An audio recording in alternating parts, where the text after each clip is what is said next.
Have you ever sacrificed everything for someone you love, only to watch your family destroy it in front of your eyes? I thought my daughter's future was worth every late night shift, but one chilly Halloween night in Chicago turned my hard-earned gift into ashes. Our family's suburban home glowed with the flicker of jack-o'-lanterns, the air thick with the scent of roasted pumpkin seeds, apple cider, and the smoky tang of a backyard bonfire. The Halloween party buzzed with kids in costumes, their laughter mixing with the eerie howl of a spooky playlist and the rustle of fallen leaves. I adjusted my witch hat, forcing a smile as I watched my daughter, Sophie, 16, mingle with cousins. At 35, I, Emma, had worked double shifts as a nurse to save $2,000 for Sophie's new laptop, a tool for her coding dreams. My brother Mark, always the charming one, lounged by the fire, while his kids, Jake and Ava, 14 and 12, darted around in vampire costumes. But tonight, Mark's grin was too smug, his kids' glances too sharp, and Sophie's nervous excitement set my nerves on edge. As the party hit its peak, Sophie proudly showed her cousins her new laptop, its sleek screen glowing with her latest coding project. Jake and Ava exchanged a look, then Jake grabbed the laptop from her hands. Before I could react, Ava tossed it into the bonfire, the flames licking the metal as they both laughed. "Now it's as worthless as your dreams," Jake sneered. The crowd gasped, Sophie's face crumpling as she stared at the melting device. The cider's sweetness turned sour in my throat, my hands trembling as I pulled Sophie close, the bonfire's smoke stinging my eyes. Mark chuckled, shrugging. "Kids being kids, Emma, get over it." The leaves crunched under my feet as I glared at him, the playlist's eerie wail mocking my rage. "Why would you let them do this?" I demanded, my voice breaking. Ava smirked, filming the moment on her phone. The jack-o'-lantern's glow cast harsh shadows on their faces as I ushered Sophie inside, their laughter burning hotter than the fire. I didn't lash out.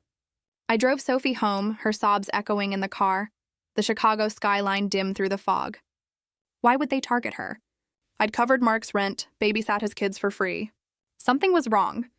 The next day, I accessed our family trust account, set up by Mom for Sophie's college fund. My heart raced as I uncovered a trail of deceit, $80,000 siphoned to Mark's personal accounts, forged receipts for business expenses, even emails to a shady accountant named Victor about redirecting funds. One transfer hit like a lightning bolt. $10,000 of Sophie's college savings, meant for her tuition, used to buy Jake and Ava's new gaming consoles. My vision blurred, the scent of my morning coffee now bitter. Mark wasn't just letting his kids ruin Sophie's dreams. He was stealing her future, betting I'd stay too exhausted to notice. For weeks, I played along, sending Mark Halloween candy, texting about family plans, all while plotting my revenge. The next big event was a family meeting at Mom's house to discuss the trust's future investments, with Mark presenting a new business venture. I'd make it unforgettable. I dug deeper, finding bank alerts about Mark's spending, luxury vacations, a new SUV, nothing for the family. I traced emails to Victor, who'd helped him falsify records, and found a text chain where Mark bragged to Jake about teaching Emma her place. Each clue was a spark, fueling my rage. I contacted Victor, posing as Mark's assistant. "He needs you at the family meeting for the venture reveal. 3 p.m., Mom's house," he replied eagerly, clueless about the trap. My heart pounded, but I felt a strange calm, like the quiet before a Midwest storm. The meeting was tense.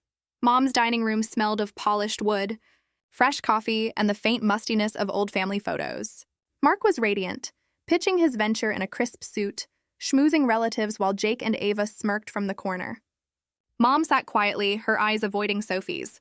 Victor arrived, his briefcase bulging, his eyes scanning nervously. I waited until Mark unveiled his investment plan, the dining room's TV screen glowing behind him. Then I signaled my friend, a tech I'd clued in, who connected my laptop to the screen. It flickered to life, showing the bank transfers, the forged receipts, and Mark's text to Victor, blown up for all to see.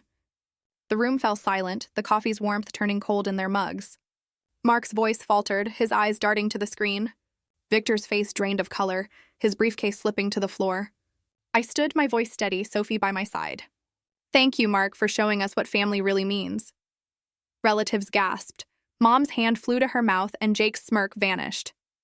Victor bolted for the exit and Mark stood frozen, the screen exposing every lie. I thought exposing him would heal Sophie's pain.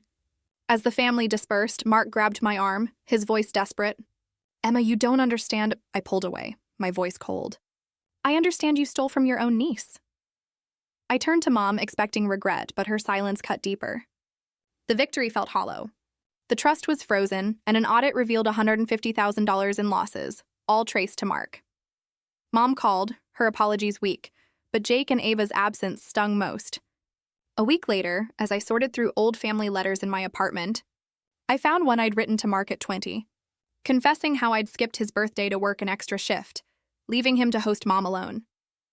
Mark had forgiven me, but his kids had heard the story, their resentment festering. Had that moment fueled their cruelty?